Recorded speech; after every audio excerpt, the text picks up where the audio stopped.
வணக்கம் மக்களே, இன்னைக்கு நம்ம என்ன பார்க்க போறோம்னா, ஆப்கானிஸ்தானுக்கு எதிரான முதல் T20 போட்டி. கடைசி ஓவரில் சம்பவம் செய்த ருத்ராஜ், அடுத்தடுத்து பறந்த சிக்சர்கள். அதாவது இந்திய அணிக்கு எதிராக 3 போட்டிகள் கொண்ட T20 தொடரில் பங்கேற்க ஆப்கானிஸ்தான் அணி அறிவிக்கப்பட்டு இருக்கிறது. இந்திய அணிக்கு எதிராக ஆட வேண்டும் என்பதால் அனைத்து முக்கிய வீரர்களையும் இந்த தொடரில் களமிறக்கி இருக்கிறது ஆப்கானிஸ்தான்.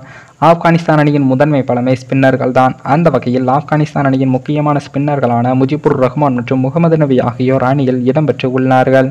பேட்டிங்கில் சமீபத்தில் உலகக்கோப்பை தொடரில் சிறப்பாக ஆடிய ரகுமன்னல்லா குர்பாஸ், இப்ராஹிம் சத்ரன், ஹஸ்ரத்ரோலா ஜாஜாய், ஆல்ரவுண்டர் ஹஜமுல்லா ஓமர்சாய் ஆகியோர் இடம்பெற்று உள்ளார்கள். அதேபோல இந்திய அணியின் முக்கிய வீரர்கள் ரோஹித் சர்மா, விராட் கோலி, பும்ரா ஆகியோர் இல்லாமலேயே கடந்த சில மாதங்களில் ஆஸ்திரேலியா மற்றும் தென்னாப்பிரிக்கா அணிகளை T20யில் வீழ்த்தியுள்ளது. இந்த நிலையில் தான் ஆப்கானிஸ்தான் அணி தன் முழு பலத்தையும் காட்ட முடிவு செய்து வலுவான அணியை அறிவித்து உள்ளது. T20 போட்டிகளில் என்ன வேண்டுமானாலும் நடக்கலாம் என்பதால் இந்தியாவுக்கு ஆப்கானிஸ்தான் T20 தொடர் சவாலாக இருக்கும் என்றும் எதிர்பார்க்கலாம்.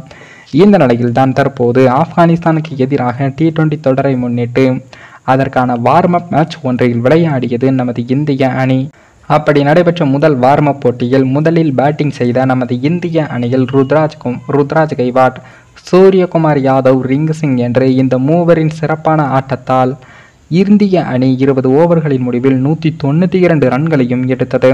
அதன் பின் இதனை சேசிங் செய்ய களமிறங்கிய ஆப்கானிஸ்தான் அணியோ சரியாக 192 ரன்களை 20 ஓவர்களில் எடுக்க அதன் பின் இந்த போட்டியானது சூப்பர் ஓவர் போட்டியாக மாறியது. பின்னர் சூப்பர் ஓவரில் ஆப்கானிஸ்தான் அணியானது 3 பவுண்டரி 1 சிக்ஸர் என்று 19 ரன்களை எடுக்க அதன் பின் இந்த 19 ரன்களை சேசிங் செய்ய களமிறங்கிய இந்திய அணியில் நம்ம ருத்ராஜ் அவர்கள் களமிறங்கி அடுத்தடுத்து 3 சிக்ஸர்கள் 1 பவுண்டரிகளை அடித்து இந்திய அணிக்கு எளிதான வெற்றியை தேடி கொடுத்தார். இதில் முக்கியமாக என்னது பார்க்கணும்னா, இந்த சூப்பர் ஓவரை வீசியது ரஷித் கான் என்பதும் குறிப்பிடத்தக்கது.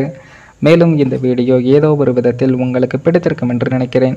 நம்ம சேனலுக்கு புதிதாக வீடியோ பார்க்கிறீர்கள் என்றால் மறக்காமல் சப்ஸ்கிரைபர் பண்ணிவிட்டு பாருங்கள். இன்னொரு வீடியோவில் சந்திக்கும் வரை நான் உங்கள் தமிழ்.